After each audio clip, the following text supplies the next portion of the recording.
예, 오늘의 모닝 브리핑 시작하겠습니다. 지난 주말 미증시는 고용지표 잘 나왔고 대형주 위주로 올랐습니다. 반면에 엔비디아라든가 브로드컴 같은 AI 반도체주는 하락하고 중소형 지수도 하락해서 좀 차별적인 움직임을 보인 게 특징이었고요. 뭐 어쨌든 9월 금리 인하 쪽에 또 힘이 실리는 그런 분위기가 만들어지고 있거든요. 이 주식시장 상당히 중요한 재료인데 잠시 간단하게 설명드리겠습니다. 우리 증시에서는 9만 원 앞두고 있는 삼성전자, 이제 9만 원 근처에서 매도가 제법 강할 것 같은데 그 고비 넘길 수 있는지 뭐 수급 상황 분석해 드릴 거고요. 그리고 글로벌 증시에서 우리나라 코스닥 소형주 지수가 약한데 얼마나 약한 건지 제가 비교해서 보여드리겠습니다. 우선 주말에 가장 큰 변수는 이제 고용 지표였죠. 미국의 비농업 일자리가 20만 6천 나왔는데 예상치보다 높게 나오긴 했지만 5월 수치가 하향 조정됐고 실업률이 예상보다 0.1%포인트 높은 4.1%, 시간당 임금은 떨어지던 추세가 그대로 유지가 되는 그런 모습이 나왔거든요. 특히 이제 세부 데이터들에 대한 어떤 분석이 많은데 25세에서 54세 사이의 인구들, 그 사람들의 어떤 노동시장 참여율을 보면 계속 올라가고 있거든요.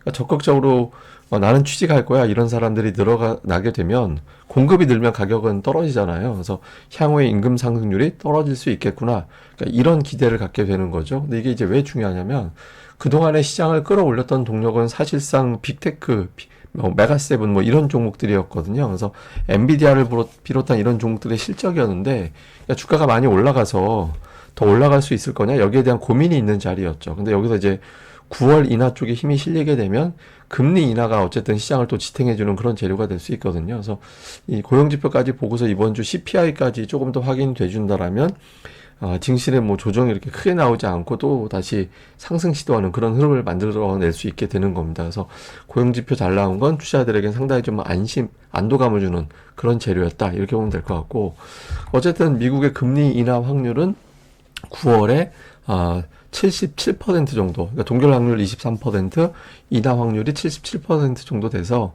어쨌든 여기에 기대서 이제 투자자들이 좀 버티는, 또 매수 좀 해볼까? 이런 분위기가 좀 이어지는 그런 환경이 만들어졌습니다. 근데 미국도 차별화가 되게 심해요. 그러니까 보면 올해 연간 보면 고점에서 많이 빠졌어도 어쨌든 엔비디아가 150%대 올라가고 메타, 넷플릭스, 구글 이런 종들이 50%대 30% 올라가고 하여튼 시가총액 상위 종목군들이 상당히 많이 올라갔잖아요. 근데 반면에 S&P 500의 스몰캡 종목들은 마이너스예요.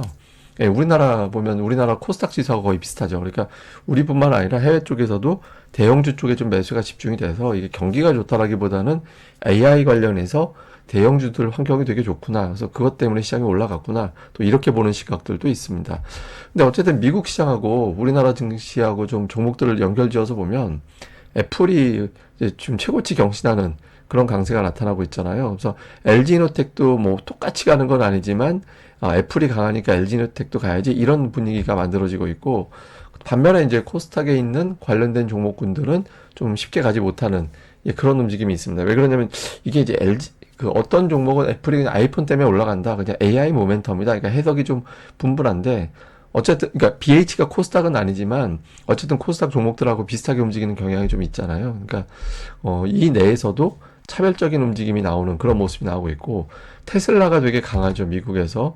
근데 우리나라 LG에너지 솔루션은 지난주에 주간으로는 올라가긴 했지만 어쨌든 보시다시피 61선에도 지금 막혀 있는 상태고, 에코프로비엠 같은 경우도 올라가긴 했는데 역시 21선 정도에서 막히는, 그러니까 올라가긴 하는데 세게 올라가진 못하죠. 그러니까 테슬라 강세가 저게 전기차가 많이 팔린다 이런 느낌보다는 ESS를 비롯해서 그러니까 다른 모멘텀 쪽으로 보는 거 아닌가? 자율주행 쪽으로 보는 거 아닌가? 이렇게 보는 시각이 있는 것 같아요. 그래서 ESS 관련된 서진 시스템 주가는 상당히 강했잖아요. 그래서 미증시에서 강한 종목을 우리 증시에서 그대로 가는 게 아니라 그 중에서도 선택적으로 애플은 이것 때문에 가는 것 같아, 테슬라는 이것 때문에 가는 것 같아, 이게 좀 골라서 가는 그런 형태가 나오고 있죠. 그래서 미국에서 또 엔비디아가 최근에 주춤하다 보니까 하이닉스 행보하고 있고, PSK 홀딩스 같이 HBM 관련된 모멘텀으로 올라갔던 종목은 빠지고 있고, 그러니까 뭐 이런 형태로 코스피에 있는 종목은 버티는데 코스닥에 있는 종목은 흘러내리는 그런 형태가 나오고 있습니다. 그러니까 미국 관련주들이 분명히 반응은 있어요. 그런데 이제 우리 증시에서는 그러니까 그 시장 어느 시장에 포함되느냐에 따라서 또 차별적으로 움직이는 그런 형태가 나오고 있어서 반 정도만 반영이 되고 있다. 그 외에 이제 종목들 보면 일라이릴리 같은 어떤 제약주 강세 보이고 있죠. 그래서 우리나라에서 제약주들 최근에 선별적으로 강세 보이고 있고, 금융주들도 미국에서 강했거든요. 주말에 좀 빠지긴 했지만, 그래서 금융주들도 선별적으로 올라가고 있고, 자동차주는 최근에 미국에서 그렇게 썩 좋은 편은 아닙니다. 또 우리 정치에서도 자동차주가 지난주에는 좀 고전하는 그런 모습이 나왔죠. 그래서 그러니까 미국의 업종하고 우리 업종하고 어느 정도는 좀 연관성이 있다라고 해석은 되거든요. 그래서 미국 시장에서 움직이는 종목들에 대해서는 어쨌든 계속해서 모니터링은 좀 해야겠다. 이렇게 봐야겠습니다. 다음에 이제 수급 동향을 보면 코스피하고 코스닥을 좀 나눠서 볼 필요가 있는데, 코스피는 외국인들이 역대급의 순매수, 지금 거의 연간 매수 25조 원에 근접하고 있거든요. 근데 이제 매도 쪽으로 보면 그 기관 투자자들은 어쨌든 매도인데 최근에 이제 7월 들어서 매수로 좀 돌아섰고, 개인 투자자들이 코스피에서만 15조 원 넘게 거의 한 17조 원 정도 매도하고 있거든요. 좀 코스닥 쪽에서 보면 외국인들은 매수고 기관들은 계속 매도해요. 매도했다가 뭐 잠깐 매도 주춤했다가 다시 매도하는 형태인데, 외국인들이 최근에 이제 코스닥을 살짝 사고 있거든요. 근데 여기서 잘 봐야 되는 게 뭐냐면, 코스피를 개인 투자자들이 17조 원 팔았고 코스닥을 6조 원을 샀기 때문에, 그러면은 개인들이 팔고 남은 돈이 10조 원이 있어야 되잖아요. 근데 예탁금이 올해 10조 원이 안 늘었어요. 그러니까 개인 투자자들이 돈을 가지고 들어오는 게 아니라 돈을 가지고 나가고 있다는 거죠. 돈을 빼서. 예, 그래서 이게 증시가 어떻게 돌아가게 되는 거냐면, 코스피의 외국인들이 주포, 코스닥은 기관들이 종목들만 골라서 매매하는 장, 그러니까 차별적인 장. 그러니까 기관들이 소형주는 안 사니까 환경 자체가 중대형주가 올라가기 쉬운 그런 상태가 만들어지고 있는 겁니다. 그래서 삼성전자가 고객예탁금을 뭐 예를 들어서 한 10% 정도 끌어와서 고객예탁금 기준으로 60조 원 정도 넘어가게 되면 흐름이 확 바뀔 거예요. 그래서 예탁금에 어떤 변화가 생길 수 있는지, 아니면 뭐 금투세를 비롯한 여러 가지 변수가 계속 작용이 돼서 이제 코스닥, 코스피 전부 다 좀 시가총액 큰 종목들 중심으로만 계속 가는지, 요걸 또 계속해서 좀 주목을 해봐야겠습니다. 자, 시장을 좀 요약해 보면 이번 주 이제 만기 주간이 겹쳐 있고요. 외국인들의 선물 매수 여력이 아주 많지는 않습니다. 그래서 대형주별로 차별화가 될 가능성이 높다. 그러니까 대형주가 일제히 다 확 올라가기는 어렵기 때문에 삼성전자를 비롯해 몇몇 종목이 한쪽 시소, 반대쪽이 한쪽 시소 이렇게 될 가능성이 높거든요. 그러니까 시소 관계가 됐을 때 이제 올라가는 쪽 시소 쪽 자꾸 대형주 내에서, 그러니까 이 대형주 가면 다른 대형주 다 가겠지. 그러기 힘든 구조니까 좀 그런 부분들을 좀 잘 봐야 될 것 같고, 그리고 삼성전자가 지금 거래대금을 많이 잡아먹고 있잖아요.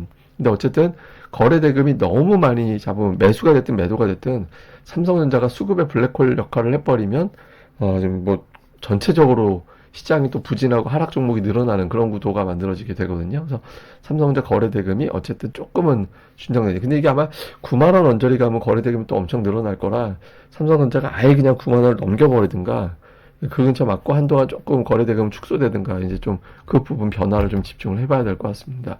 그리고 이제 지난주에 밸류업 관련된 종목군들, 지주회사라든가 금융, 보험, 증권 뭐 이런 것들 올라갔고, 대형 2차 이제 LG에너지 솔루션 뭐 이런 종목군들, 뭐 이런 종목군들이 좀 매수세가 들어오면서 상대적으로 견조했고, 제약주들이 지난주 좀 변화가 생겼거든요. 그러니까 이제 금리 인하에 대한 어떤 기대치가 만들어졌기 때문에 그러니까 종목들에 또 변화가 좀 생길 것 같아요. 그래서 금리 관련해서 좀 이제 뭐 이게 제약주가 더 움직일 수도 있는 거고, 그 외에 이제 다른 업종이 조금 더 변화가 생길 수도 있어서 이번 주 초, 특히 오늘부터 어떤 업종이 변화가 나오는지 좀 볼 필요가 있습니다. 그리고 지금 증시 자체가 코스닥의 상승 비율은 좋은데 하락 종목 수가 더 많아요. 지수가 올라가도. 그러니까 5일 중에 4일 올라도 하락 종목 수가 많은 날이 4일이 돼버리는, 예, 그런 형태가 나타나고 있거든요. 그래서 근데 이게 차별화 장세는 사실 이게 전개가 이렇게 되기가 쉽지가 않긴 해요. 그러니까 지금 뭐 제가 뭐 계속 뭐 ADR 얘기 한동안 하긴 했었는데, 보통 이 정도 되면 상승 종목이 늘어나는 그런 계기가 좀 만들어져야 되거든요. 근데 지금 아직까지 시장이 그런 모습을 만들어내지 못하고 있잖아요. 근데 어쨌든 그러니까 지금으로서는 이제 차별화 장세가 조금 더 이어질 가능성이 높아서 업종별, 종목별 수급 변화에 계속해서 좀 집중을 해야 된다, 이렇게 봐야겠습니다. 그리고 이게 우리 증시 좀 변화를 봤더니, 제가 아까 미증시에서 S&P 500 스몰캡 지수가 마이너스 2%다라고 말씀을 드렸잖아요.